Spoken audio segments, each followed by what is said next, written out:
One of my favorite things that we do in this community is practice. I believe it's the whole why. I love to talk, so the fact that you guys invite me to talk every week is like bonus. But really, the why of community and spiritual community is so that we can practice these principles. So that we can actually allow the rubber to meet the road and be the magnificence that we are as divine emanations of the One. And so for me, being able to hear from you all what your experiences have been like in your practice this year it's my, for me, it's like getting to the end of the rainbow. Knowing like, okay, it's working. What we do here matters. People are being transformed. People are taking these principles and living this stuff in their lives. That's the whole point. So thank you all for your participation. Thank you for sharing with one another what it is that has been meaningful to you in groups and classes and spirit calling.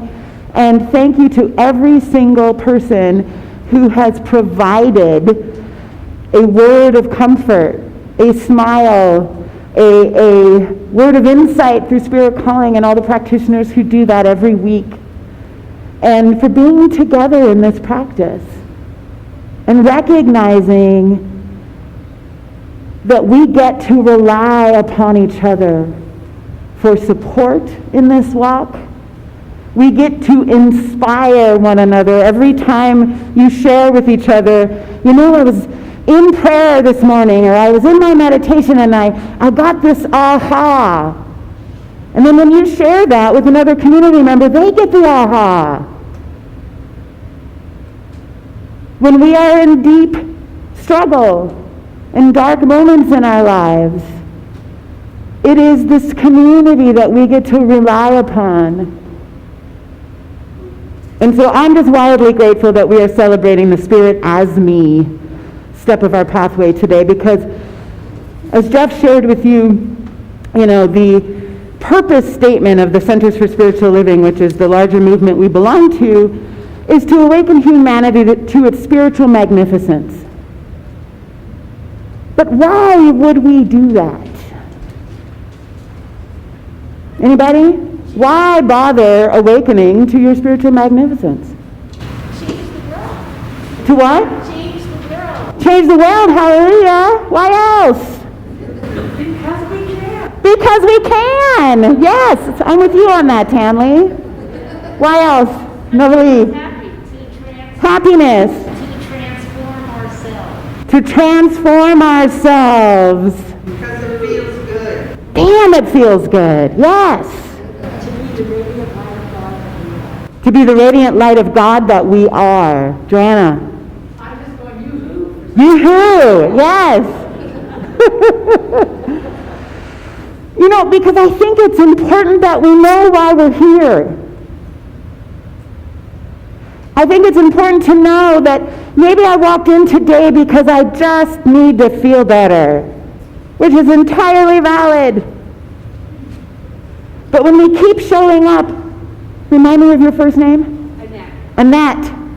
I remember when Annette first came. I remember the first day you came, and you sat back here and you didn't talk to a soul. I remember that day. And here you are, sharing your experience from a spirit group experience. For me, this is why we celebrate today.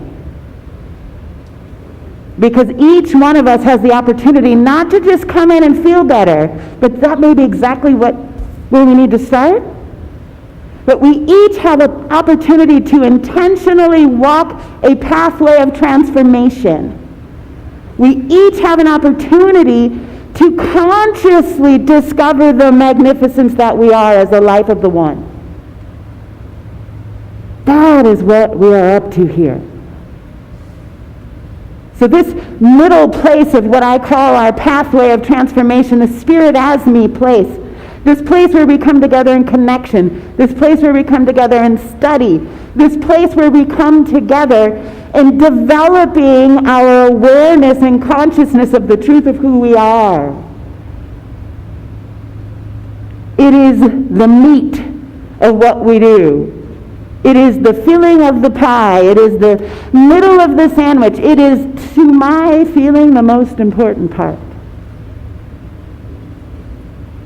Because when we make the choice to discover, to live into the magnificence that we are, everything that we would like to be different in our own lives and the life of this entire planet get to change. But it doesn't do it without us recognizing our own magnificence. None of those changes get to happen. None of that deepening, none of that expression, none of that transformation individually, collectively, the world that works for everyone, none of that gets to happen unless we discover who we are in it. So raise your hand if you've taken a class, been in a group, participate in spirit calling, whatever, and maybe things that you don't do that are part of this community that have contributed to your transformation this last year. Raise your hand. If I was the camera person right now, I'd be scanning the room. So for those of you online, every hand pretty much in the room is raised. And for those of you online, put it in the comments feed. If some practice that you've undertaken this year has provided you transformation, put it in the comments feed for us. Okay, taking the mask off. That's about all I can do. Why is it important that we take some time to celebrate that? Take some time to acknowledge that we do this labor. We get into the work of our own transformation and the work of the collective transformation on purpose, to awaken to our spiritual magnificence, individually and collectively. And it's work. Anybody felt like they did some work this year? Right? Yes, raise your hand. Claim that. Yeah.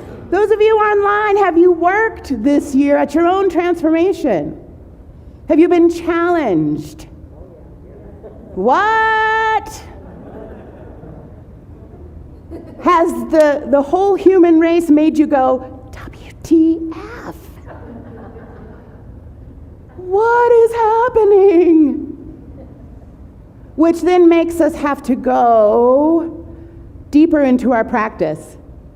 I don't know about you, but my effort and the amount of work and the amount of time I have needed to put into my spiritual practice has grown tremendously this last year. Anybody else? And the reason that has been true for me is because it works. It allows me to show up in the world in the way that I want to, as a conscious emanation of the One. And so my practice starts out as a very selfish act, entirely for my own experience of aliveness. And when I allow myself to completely selfishly take the time and give the energy that I give to my practice, that I am fully responsible for my magnificence, this really natural result occurs. I get to participate in life itself as that magnificence, bringing my unique little piece of the puzzle to the whole. And that, my friends, is ours to do. The collective magnificence that we all want to see bring forward, the world that works for everyone, the justice and freedom and liberation for all, comes forward because you and you and you and you and you and you and you have discovered your magnificence. and have said yes to living into what that means. Have said yes to growing your understanding and your consciousness and your awareness of what that means. And that's worth celebrating. That's worth acknowledging and appreciating. And I want to share from the Science of Mind text. When we constructively praise and creatively bless, life abounds with love, peace, and joy. I love this so much. When we constructively praise, I've actually not heard those two words together before. And I was trying to wrap my brain around, like, what's constructive praise? Or what's, like, not constructive praise? Was actually the real question I pondered. And then I thought about that. You know what the not constructive praise is? It's that kind of praise where you're just faking it to be nice. Right? Oh, you look so nice today. Oh, it's so good to see you. Fake smile, fake smile, fake smile. Oh, really, how are you? But I don't really want to hear the answer. And when we non-constructively praise in prayer, when we pray those prayers, because it's like, I haven't prayed today. There's one life, there's God's life. Yeah, God.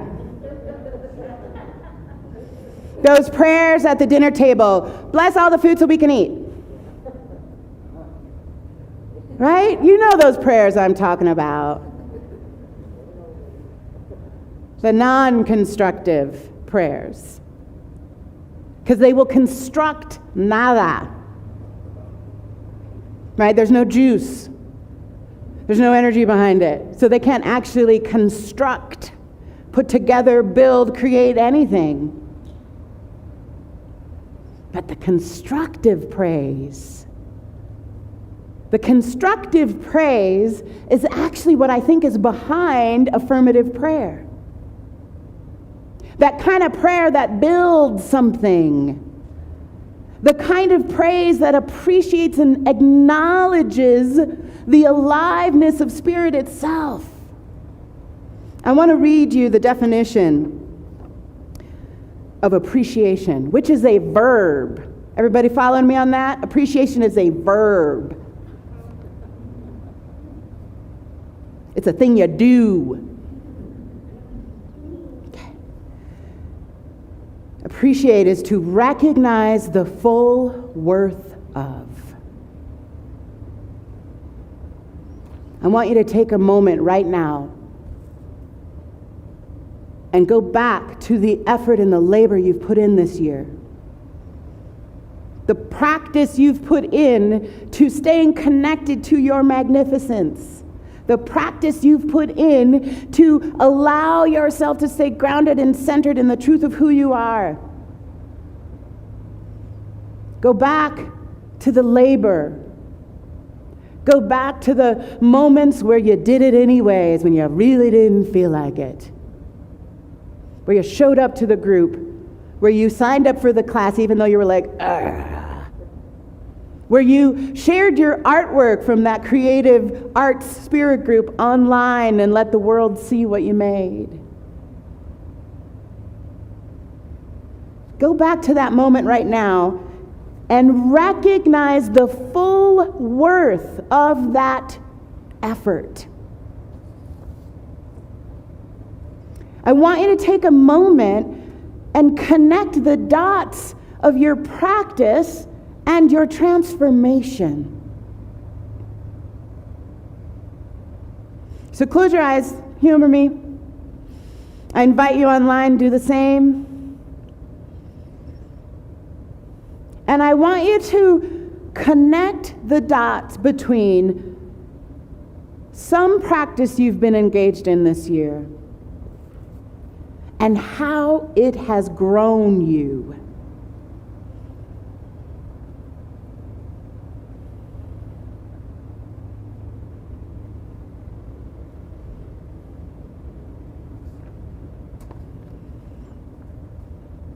How have you been expanded as a result of your practice this year?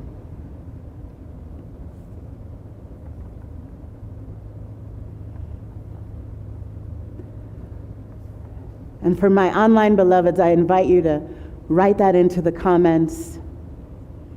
Let us know how you've been grown by your efforts, by your practice. As we recognize the full implication of, and when we share out loud and with another human in that appreciation and acknowledgement, it gives us that capacity to really recognize and hear ourselves say, like, I've been changed by this. I've become more of who I am by this. And what do we call that in affirmative prayer and spiritual mind treatment? Realization. Somebody's getting a gold star today.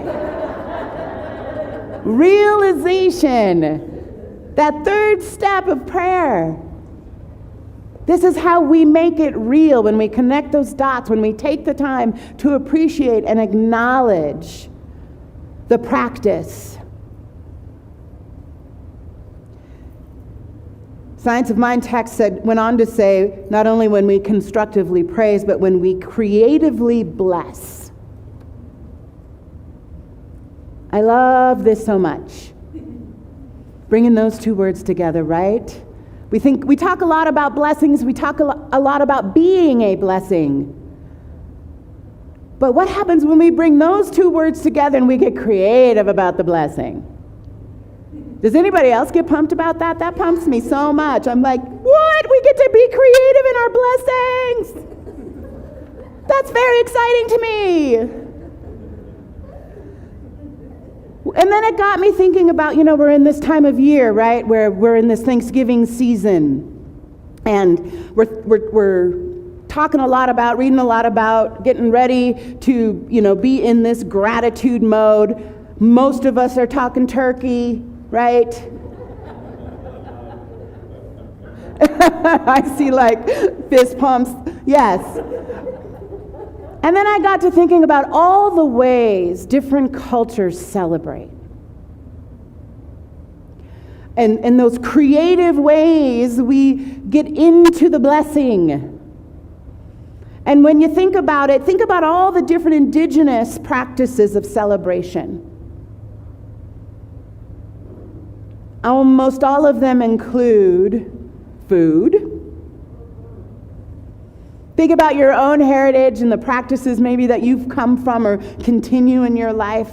They often include song, fellowship, which really means food.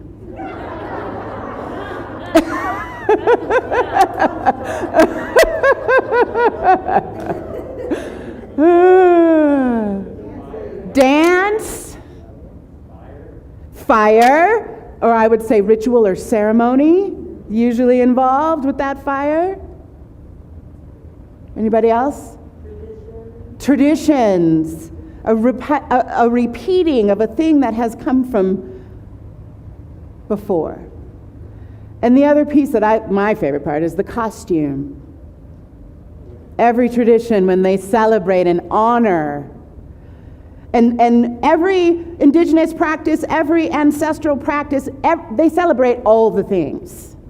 Right? The turning of the seasons, which is what we find ourselves celebrating right now. The harvest of the crops, the births, the deaths. All those things get honored and celebrated, acknowledged and appreciated. It's part of who we are. And so when we creatively bless, I want you to think for a moment how you might creatively honor and bless yourself for the labor you've put in this last year, for the practice you keep coming back to. How might we take the lead of our ancestors, of this season we find ourselves in called Thanksgiving, and look to our own ancestral lineage.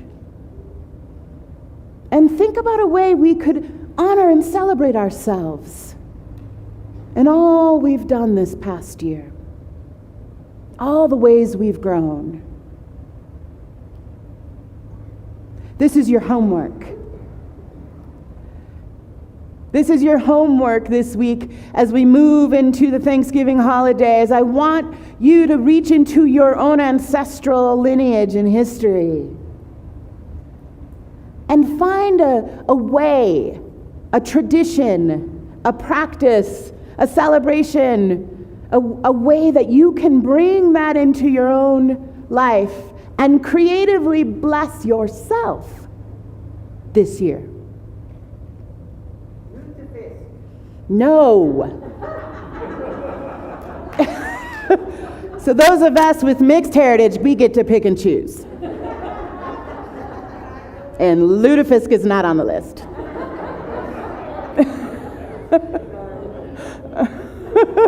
That is a no-go.